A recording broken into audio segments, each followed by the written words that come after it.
నేను అడుగుతా ఉన్నాను, ఈ యుద్ధంలో మీరు సిద్ధమా అని అడుగుతా ఉన్నాను.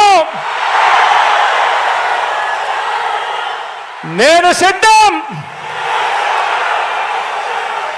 దేవుడు దయతో ప్రజలే అండరిగా ఒంటరి పోరాటానికి మీ బిడ్డ సిద్ధం. మీరు సిద్ధమా అని అడుగుతా ఉన్నాను.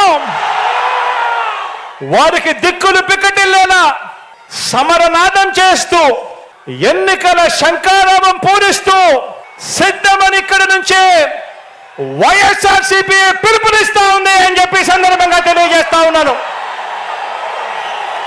2024 మరో 60 రోజుల నుంచి 70 రోజుల్లో ఎన్నికలు జరగనున్నాయి. ఆ ఎన్నికలకు మీరు సిద్ధమా అని అడుగుతా ఉన్నాను. దుష్ట చతుష్టయాన్ని గజ దొంగల ముఠాను ఓడించే